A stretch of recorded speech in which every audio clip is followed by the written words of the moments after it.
যে পুলিশ যেভাবে আজকে আহত হচ্ছে, পুলিশ যেভাবে নিহত হচ্ছে, পুলিশ যেভাবে নির্যাতিত হচ্ছে, পুলিশের পরিবার যেভাবে নির্যাতিত হচ্ছে, এটা আসলে কারোই কাম্য না। কারণ পুলিশ আমার ভাই, আমার চাচা, আমার খালু, হয়তো আমার কোনো আত্মীয় স্বজন।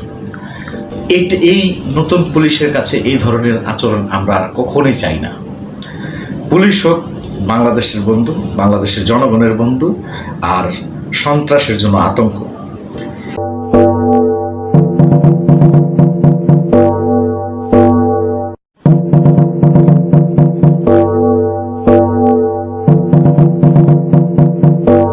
আসসালামু আলাইকুম দর্শক, আজকের আলোচনার বিষয়বস্তু হচ্ছে পুলিশ।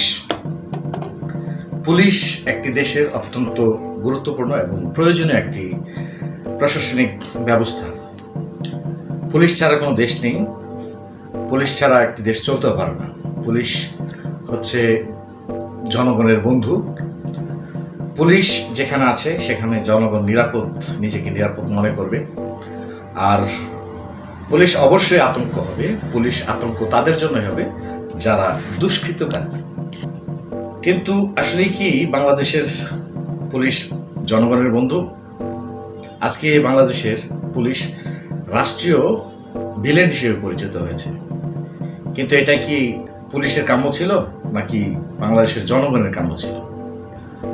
যেখানে পুলিশকে দেখলে বাংলাদেশের প্রত্যেকটা নাগরিক নিজেকে নিরাপদ মনে করবে এবং প্রত্যেকটা দুষ্কৃতকারী নিজেকে পুলিশকে আতঙ্ক ভাববে, সেই জায়গায় আসলে বর্তমান পরিস্থিতিটা আদৌ কি তা হয়েছে?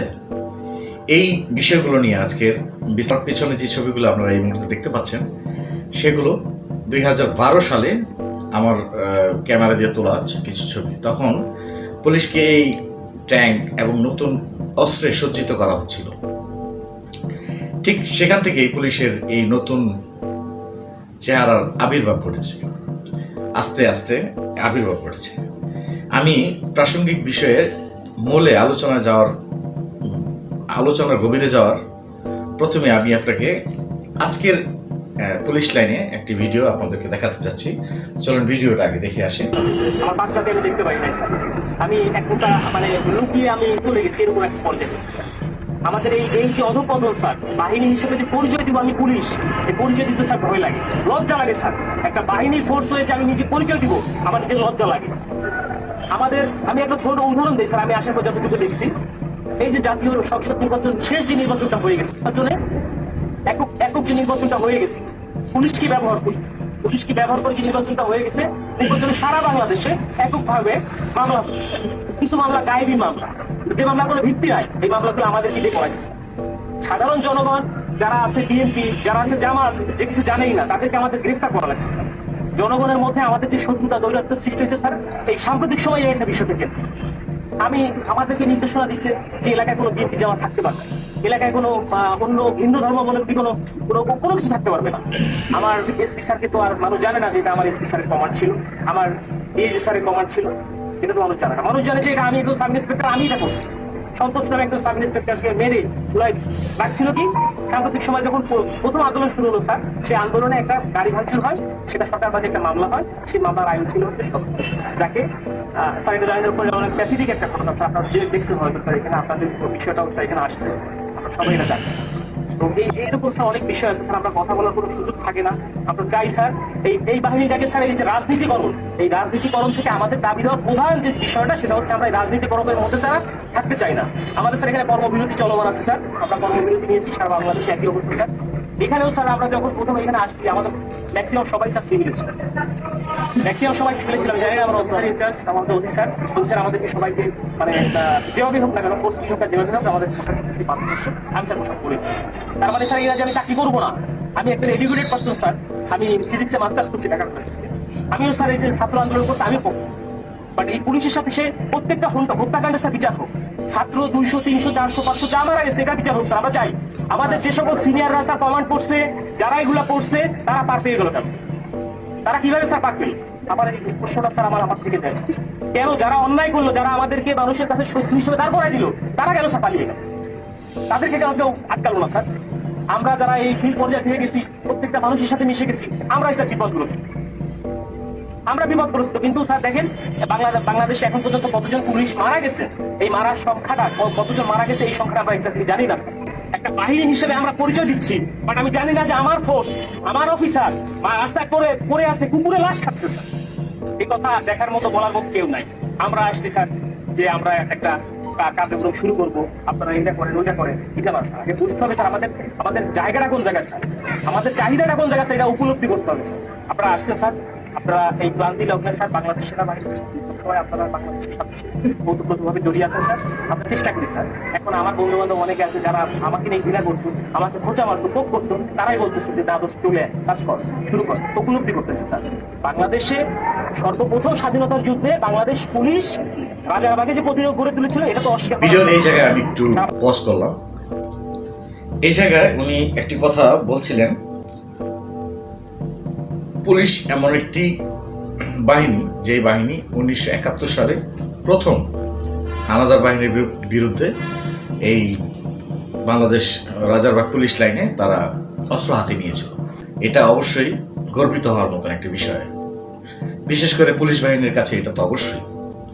কিন্তু আমি এই জিনিসটা কেন পজ করলাম, সেটা হচ্ছে আমরা এই জিনিসটা শুধু পুলিশ বাহিনী না, আর কারোর মধ্যেই চাচ্ছি না যে এই যে একটা গর্ব, একটা দাম্ভিকতা যেটা চলে আসে, আমরা বিগত স্বৈরাচার সরকারের মধ্যে দেখতে পেয়েছিলাম যে তারা মুক্তিযোদ্ধার চেতনাকে একটা প্রোডাক্ট বানিয়ে, যে প্রোডাক্টটা মানুষের কাছে এতভাবে বিক্রি করেছিল, যার এখন বস্তা পচা ছাড়া এই আমি কিছু মনে করি না।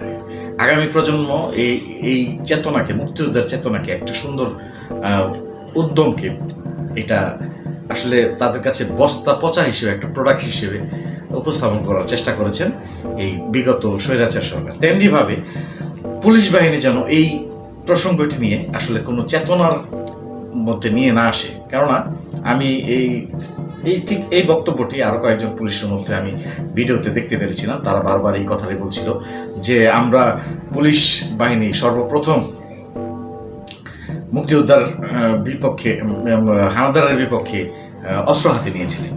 এই চেতনাকে পুঁজি করে কি আপনি আজকে ছাত্রদের উপরে গুলি চালাতে পারেন? এই পুলিশই আজকে 2024 সালে শত শত হাজার বলতে পারি, কারণ অনেক নাম না জানা এখনো রয়েছে যারা এই পুলিশের গুলিতে নিহত হয়েছে। ঠিক আছে, আপনাদের কথা অনুযায়ী আমি ধরে নিলাম যে আপনাদের এখানে কোনো দোষ ছিল না, আপনাদের ঊর্ধ্বতন কর্মকর্তার চাপে আপনারা গুলি করতে বাধ্য হয়েছেন।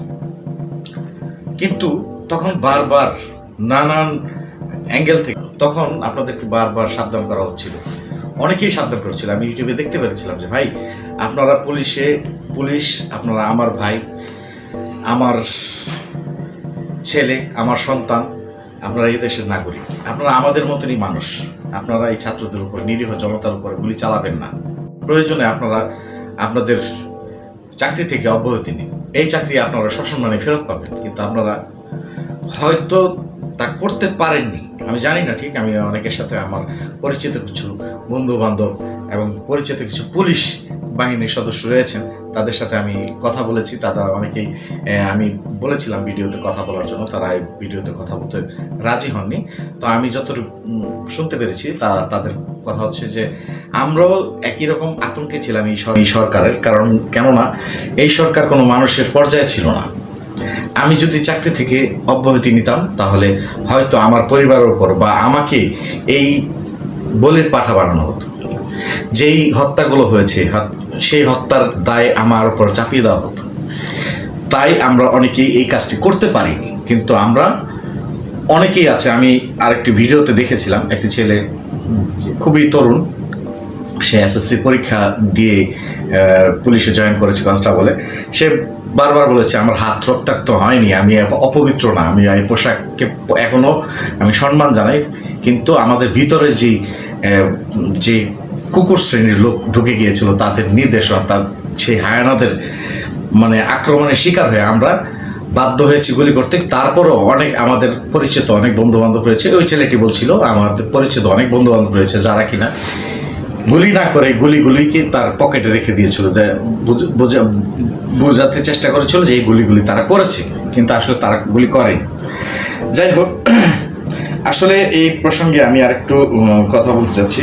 তাহলে এই পুলিশের এই অধপতন হওয়ার কারণগুলো কি কি, এগুলো যদি আমরা পর্যালোচনা করতে চাই, আমার ধারণা, আমার একটি ছোট্ট মতামত রয়েছে এখানে, যে আমি বেশ কিছুদিন আগে এই খবরটি দেখতে পেয়েছিলাম, প্রায় 5 বছর আগে। এই যমুনা টেলিভিশনকে আমি ব্যক্তিগতভাবে অসম্ভব ধন্যবাদ দিয়ে থাকি, যে এই পর্যায়ে এতগুলো মিডিয়া থাকতে এই যমুনা টেলিভিশন আমাদেরকে যে কোনো কারণেই হোক আমাদেরকে সঠিক খবর প্রচার করার চেষ্টা করেছে। গত নির্বাচনে দেখেছি, এই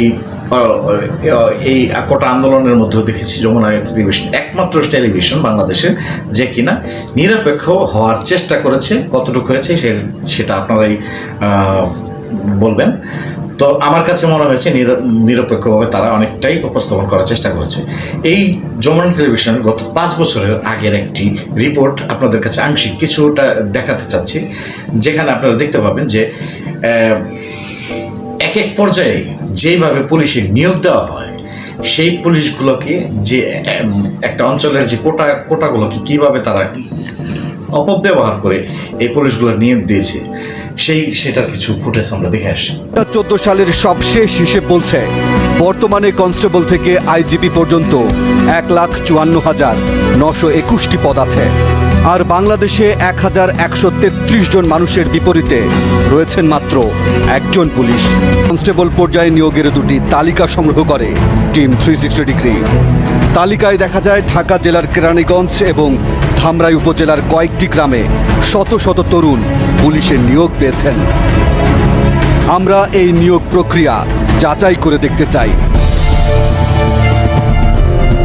অনুসন্ধানের শুরুতেই আমাদের গন্তব্য কেরানীগঞ্জের চরকুন্দুলিয়া গ্রামে। এই গ্রামের বাসিন্দা 5 শতাধিক, ঘরবাড়ি আছে 200-র মতো, অথচ এই গ্রাম থেকেই পুলিশে নিয়োগ পেয়েছেন 186 জন। একটা লোক আমি চিনি না, একটা আপনাদের গ্রামের না। এই গ্রামের 90% লোকই আমাদের ফ্যামিলি, মানে আমাদের বংশের, এরা আমাদের গ্রামের না। আমাদের একটা নির্দিষ্ট কোট আছে, আমাদের একটা অধিকার আছে, সেই অধিকার থেকে আমরা বঞ্চিত হয়ে যেতেছি।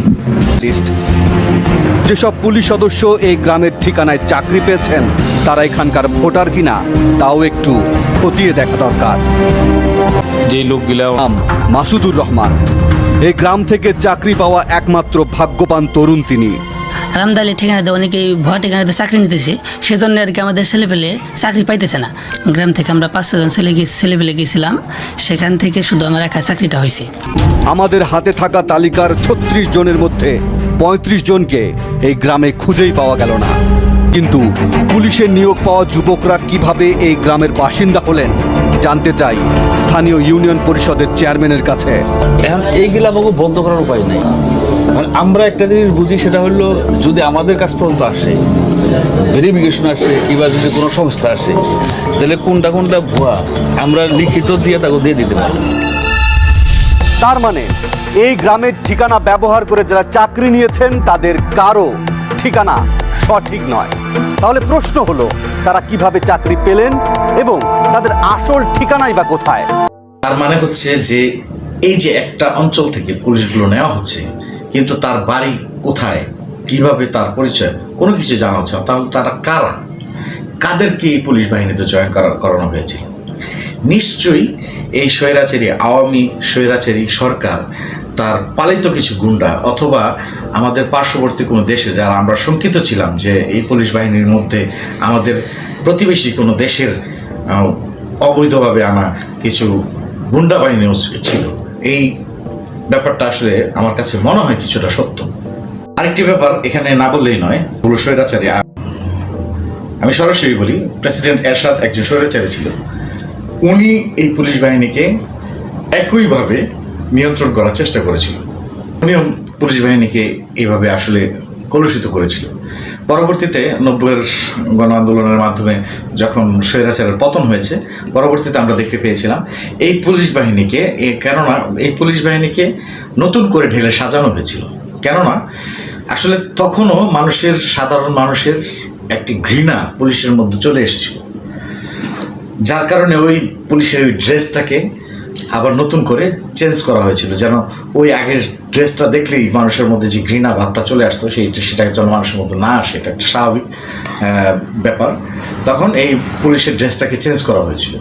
তো আমি এই পর্যায়ে আমি একটু বলে রাখতে চাই, আমার ব্যক্তিগতভাবে আমি মনে করি যে এটা আবার পুনরাবৃত্ত হওয়া উচিত, যেহেতু এই সরকার, বিগত স্বৈরাচারী সরকার যেই পরিমাণে এই পুলিশকে কলুষিত করেছে, পুলিশকে নিজের গুন্ডা বাহিনীতে পরিণত করতে গিয়ে যেই পরিমাণ অসততার অবলম্বন করেছে, তাতে পুলিশের প্রতিটা মানুষের একটি ঘৃণা জন্মে গেছে।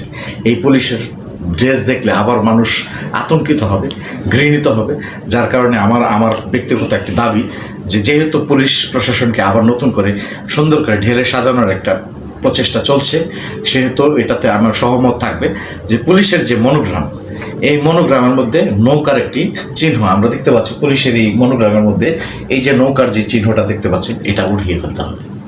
কেননা এই নৌকাকে দেখলে মানে আওয়ামী লীগরা মনে করে যে এটা নৌকা হচ্ছে আওয়ামী লীগের প্রতীক, এবং এই নৌকা যেখানে আছে, এই পুলিশ বাহিনী আছে, পুলিশ বাহিনী তাদের একটি অংশ। দ্বিতীয় কথা হচ্ছে, পুলিশের যেই বর্তমান ড্রেসটি আছে, যেই কালারটি আছে, এটাকে চেঞ্জ করলে আমার মনে হয় এটা অনেকটা এফেক্ট করবে সাধারণ জনগণের মধ্যে পুলিশকে আপন করে নেওয়ার। তাছাড়া আমি পুলিশ ভাইকে, যারা আপনারা আজকে বক্তব্য দিচ্ছেন, আপনারা নিজেদের সাফাই গাচ্ছেন, এই প্রসঙ্গটি যাওয়ার আগে আমি আপনাদেরকে আরেকটি ভিডিও দেখাতে চাচ্ছি। সামাজিক প্ল্যাটফর্মে এই ভিডিওটি অনেক ভাইরাল হয়েছে পুলিশ কনস্টেবল ভাইয়ের। চলুন ভিডিওটা দেখে আসি। নির্দেশ দিয়ে সরে গেছে, পুলিশকে সামনে ঠেলে দিয়ে এটা হত্যাকাণ্ড। এই হত্যাকাণ্ডের বিচার আমি চাই, সমগ্র পুলিশ ডিপার্টমেন্টের এই হত্যাকাণ্ডের বিচার চাই। অবিলম্বে সব দুর্নীতিবাজ পুলিশ কর্মকর্তাদের অব্যাহতি দিয়ে তাদের শাস্তির আওতায় আনতে হবে। এই পুলিশ হত্যার দায়, এই পুলিশ হত্যার বিচার তাদের দিয়ে করতে হবে। আমি জানি না আমার এই কথা বলাতে আমার কি হবে না হবে, আমি সে পরোয়া করি না। আমি শঙ্কিত সেই পরিবার নিয়ে, যারা মারা গেছে, তাদের ফ্যামিলি, তাদের বউ বাচ্চাগুলো এতিম হয়েছে, যা সাধারণ মানুষ মরেছেন, আমি তাদের থেকে ব্যতীত। নির্মমভাবে অত্যাচার করছে, এগুলো মেনে নেওয়ার মতো না। আমি সবাইকে অনুরোধ করব, আমার ভাই বন্ধু যারা আছেন, আমি কোনো উস্কানিমূলক কথা বলতে এখানে আসি নাই, আমি এখন সত্যি বাস্তব কথা বলতে আসছি। আমি আমার কষ্টের সঙ্গে বলতে হয়, আমি একজন পুলিশ পরিবারের ছেলে। আমার বাবা ডিউটিরত অবস্থায়, অন ডিউটির অবস্থায় 2012 সালে মারা গেছেন। আমি পরিচয় দিতে পারছি মানুষের কাছে, আমি একজন পুলিশের সন্তান। আমার ছেলে মেয়ে কিভাবে পরিচয় দেবে তাদের সহপাঠীদের কাছে যে আমার বাবা একজন পুলিশ? কিভাবে পরিচয় দিবে? সিসি করবে আজ মানুষের কাছে, জাতির কাছে, সমগ্র পৃথিবীর কাছে মানুষ আজকে ভিলেন রূপে পাবলিক পরিচয় হয়ে গেছে। এই মানুষগুলো, এদের মৃত্যুর ভার, পুলিশ হত্যার ভার ডিপার্টমেন্টের সর্বোচ্চ পর্যায়ে থেকে সর্বনিম্ন পর্যায়ে এর সাথে যারা জড়িত ছিলেন তাদের দেওয়া লাগবে, তাদের এগেনস্টে হবে। প্রত্যেকটা পুলিশ সদস্য আজ বাইরে বেরোতে ভয় পাচ্ছে, মৃত্যুর ভয়।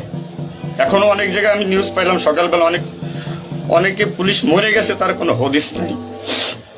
এখন অনেকে আটকা আছে, সবাই প্রাণ ভয়ে, আজ পুলিশ প্রাণ ভয়ে লুকাচ্ছে। কিসের জন্য?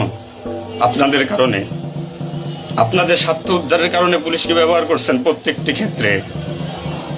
এটা আর কেউ মেনে নিতে পারলো, আমি ব্যক্তিগতভাবে মেনে নিতে পারবো না। প্রত্যেকে দায়ভার নিতে হবে আপনাদের। যাই হোক, এই ভিডিওটা দেখে আমার কাছে প্রথম মনে হয়েছিল যে ওনাকে আমি বলেছিলাম যে ভাই, আপনার উচিত কি? এখন তো আমি কিছুই বলতে পারতেছি না। আপনার উচিত হচ্ছে কি, যদি আপনি নিজেকে, আমার ঠিক বলা ঠিক হচ্ছে কিনা জানি না, যদি আপনি নিজেকে অপরাধী না ভাবেন, তাহলে আপনার উচিত আপনি যাদেরকে অপরাধী ভাবেন, আপনার পাশে যে সোলজারটি বা যে অফিসারটি আপনাকে নির্দেশ দিয়েছে গুলি করার, বা যে সোলজারটি পুলিশের সাধারণ জনগণকে গুলি করে হত্যা করেছে, তাদের নাম আপনার প্রকাশ করা। শত শত লক্ষ লক্ষ কোটি কোটি জনতা আজকে পুলিশের উপর ক্ষিপ্ত হয়ে আছে। কিন্তু আমি চাই না যে পুলিশ যেভাবে আজকে আহত হচ্ছে, পুলিশ যেভাবে নিহত হচ্ছে, পুলিশ যেভাবে নির্যাতিত হচ্ছে, পুলিশের পরিবার যেভাবে নির্যাতিত হচ্ছে, এটা আসলে কারোই কাম্য না। কারণ পুলিশ আমার ভাই, আমার চাচা, আমার খালু, হয়তো আমার কোনো আত্মীয় স্বজন। পুলিশ আমাদের মধ্যে থেকে একজন। পুলিশ ভিন্ন গ্রহের থেকে আসেনি, পুলিশ ভিন্ন দেশ থেকে আসেনি। যারা আমাদের বাংলাদেশের সন্তান তারাই আজকে পুলিশের মধ্যে আছেন। তাদেরকে কিভাবে আমরা ব্যবহার করব সেটা হচ্ছে কি ব্যাপার। পুলিশের সাথে আমি কিভাবে ব্যবহার করব, পুলিশ আমার সাথে কিভাবে ব্যবহার করবে। তো এটার মধ্যে শুধুই যে আমি রাজনৈতিক বা সরকারের উপরে একেবারে একচেটিয়া দায় চাপিয়ে দেব তা কিন্তু নয়। পুলিশের মধ্যে সত্যি সত্যিই খারাপ কিছু লোক ঢুকে গিয়েছিল, যার কিছু প্রমাণ আমি আপনাদেরকে দেখাচ্ছি যে তারা কিভাবে মানুষ, সাধারণ জনগণকে কিভাবে তারা নানা পর্যায়ে কিভাবে তারা মানুষকে টর্চারিং করেছে। ভুয়া মামলায় নিরপরাধ ব্যক্তিকে জেল খাটাতে এমনই ভয়াবহ কাণ্ড ঘটিয়েছে পুলিশের 3 সদস্য। চলতি পথে হঠাৎ দেখা যায় পথচারীর সাথে সাদা পোশাকধারী পুলিশ সদস্যের ধস্তাধস্তি। দেখে বোঝার উপায় নেই আসলে কি ঘটছে।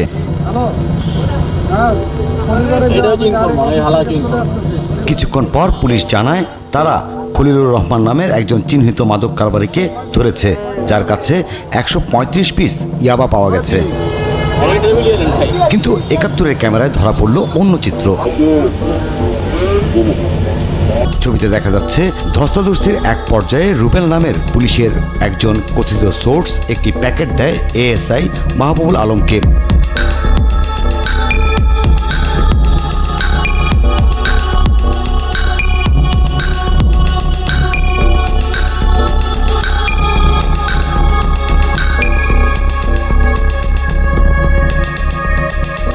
তিনি সেই প্যাকেট খলিলের পকেটে চালান করে উল্টো খলিলকে মাদক মামলায় আটক করেন।